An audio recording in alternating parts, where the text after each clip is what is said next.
Ontem eu li uma notícia, presbítero, de um rapaz lá em Minnesota, Estados Unidos, que usou uma camisa verde fluorescente, aquela camisa que parece sinal de trânsito, onde você tá, você enxerga. E ele colocou, ele tava andando tranquilo no shopping, e tava bem assim a camisa dele. Até os irmãos estão compartilhando aqui. Jesus saves, Jesus salva.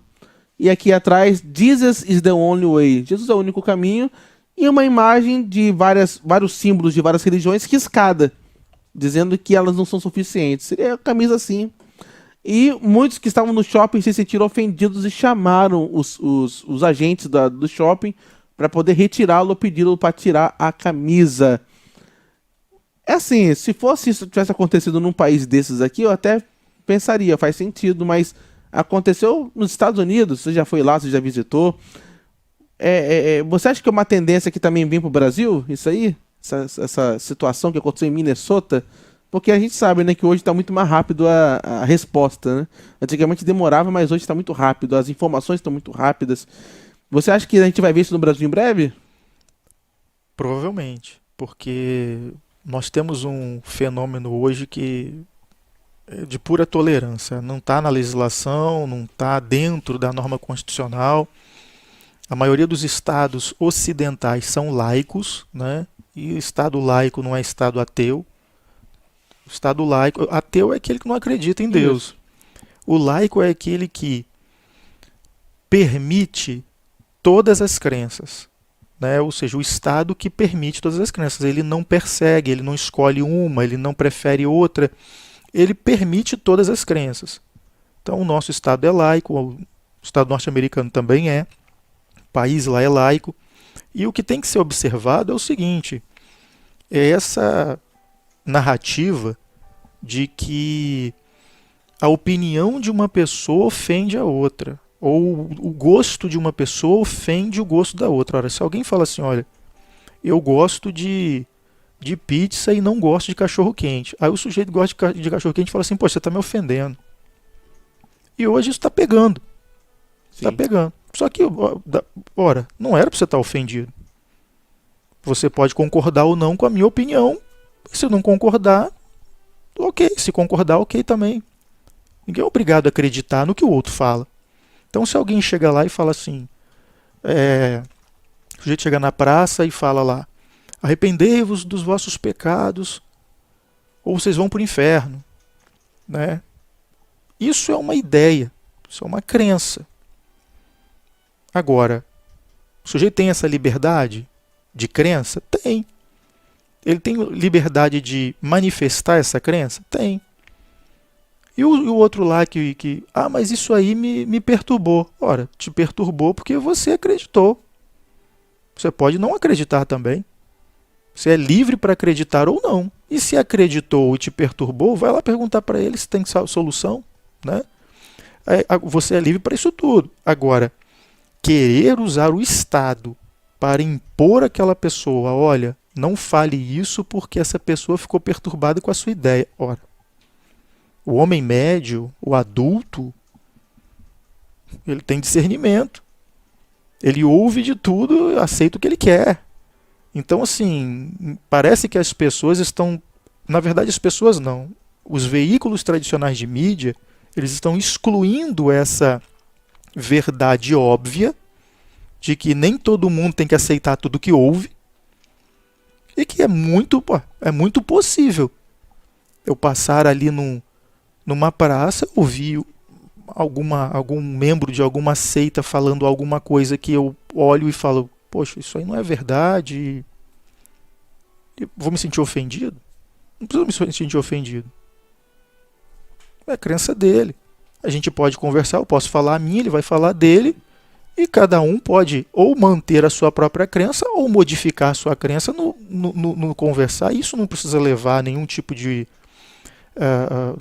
Assim, não é justificável que ninguém se sinta ofendido. A camiseta ali no caso, ela apresentou alguns símbolos. Símbolos que identificavam religiões, como o pastor Felipe citou. Ainda assim, se só está escrito, se só tem o símbolo e tem A um linha. risco no sentido de é, estou dizendo que esse não. Jesus é o caminho. O risco significa esse não é esse caminho errado ou esse não é caminho. Isso. É o que estava ali no exposto Exato. como ideia. Se o símbolo não foi vilipendiado, se ele não foi humilhado, se ele não foi injuriado, se o símbolo não foi injuriado, e o que é injuriar? Injuriar é atribuir a ele algo de fama ruim. Agora, eu dizer que algo não é um caminho, isso não é uma injúria. Então, assim, há uma proteção legal aos símbolos religiosos aqui no Brasil, acredito que também exista lá nos Estados Unidos. Você tem uma imagem religiosa aqui.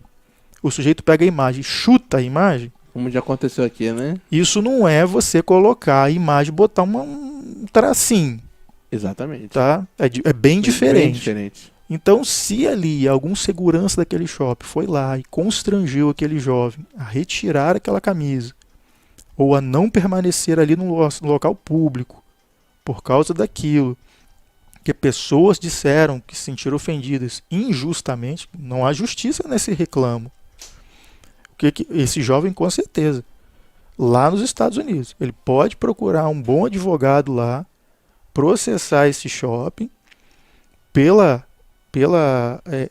conduta, né? Porque ali houve um dano moral muito grande, e lá dano moral não é igual aqui. Lá dano moral é pancada, porque eles não olham para o que o sujeito está recebendo, eles olham para o sujeito que está pagando. O sujeito tem que doer no sujeito que está pagando. Para eles lá é assim. Para realmente evitar que o sujeito faça de novo. Então lá eu diria para você que seria uma causa ganha. Se os tribunais mantiverem o que eles têm lá de norma constitucional, lá seria uma causa ganha. Se aconteceu isso, ele foi retirado ou pediram que tirasse a camisa? A história aqui não termina, não acaba só dizendo o fato, não diz. Eu queria saber também o que aconteceu com ele também, né? Eu acho difícil que algum funcionário do shopping ou tenha mandado sair do shopping ou retirar a camisa, porque se eles conhecem a legislação deles lá, Sim. sabem que isso traria um passivo jurídico gigantesco. Isso. Poderia gerar ali uma ação assim, e sem contar na propaganda negativa, né, pro estabelecimento. Olha. Mas seria isso aí. Tem um vídeo aqui, mas não vou colocar, depois eu vou até assistir. Dou uma resolução amanhã, mas o texto não afirma o que acontece. Diz que ele foi constrangido e tá aqui as imagens, né? Que Deus possa fortalecê-lo e dê tudo certo. E algo que eu tenho visto repetidas vezes já, em um ano e pouco aqui na rádio, já parece que o número de notícias assim está quadruplicando cada vez mais. São igrejas fechando, irmãos sendo envergonhados, tendo que prestar... Como uma notícia que eu li, não sei se o presbítero estava aqui, mas de uma senhora que simplesmente não falou nada, estava parada em frente a uma clínica de aborto e simplesmente uma oração na mente. Aí policiais foram chamados e conduziram ela à delegacia, porque estavam dizendo que ela estava constrangendo, né? Estava desrespeitando o local. Ela falou, mas em quê? Se o local que ela está é público, ou seja, se aonde ela estava ali é público, ela não cometeu injustiça nenhuma. Isso é importante a gente tratar, a gente está falando aqui, parece que é uma coisa que não tem aí um aspecto espiritual, mas assim, é uma coisa muito importante. Sim. Protegermos a nossa liberdade, porque também temos que entender o seguinte: esse funil vai estreitar cada vez mais, isso é inevitável. Exatamente. As escrituras já estabeleceram isso. O homem da iniquidade de maneira nenhuma será revelado sem que antes venha a apostasia. Então, ou seja, a apostasia, primeiramente, são pessoas que eram crentes e deixaram de ser crentes. Não só deixaram por fraqueza, mas abandonaram, negaram a fé. Isso é apostasia. Quem é ímpio não apostata. Apostata quem é crente. Então, quando o apóstolo está se referindo à apostasia, ele está falando de gente da igreja mesmo, que abandonou a igreja. Então, o homem da iniquidade, o iníquo, o anticristo, ele não se manifesta sem que antes venha a apostasia. Então, vai haver uma apostasia. Essa apostasia vai vir, provavelmente por que viés? Primeiramente, isso que nós temos hoje, esse ateísmo, sim, essa falsa ciência, como o apóstolo Paulo fala, essa denominada falsa ciência, ou seja, O sujeito acreditando que está falando uma coisa muito verdadeira, quando na verdade aquilo é falso. Isso. E que teria alguma base, seria uma base científica, a gente sabe que hoje em dia se fala tudo hoje, você pega a vacina. Tudo é ciência, né? Não, A ciência virou Deus. a ciência virou Deus. Aí depois, e os médicos lá tentando falar, isso tá errado. Ninguém fez nem teste. O jornalista querendo ser mais cientista do que o cara, Cientista. do que o próprio cientista. Na verdade eram narrativas, então é isso que o apóstolo Paulo fala, essa campanha da falsa ciência, Isso. ele já tinha dado uma direção, isso já acontecia, vai acontecer, isso vai aumentar, vai fazer muita gente racionalizar o que é espiritual, o que, sabe, ficar querendo racionalizar demais e não vai, sabe, vai ficar aquele grupo ali que vai se afastando cada vez mais, ou que vai Exato. deixando de entrar na igreja.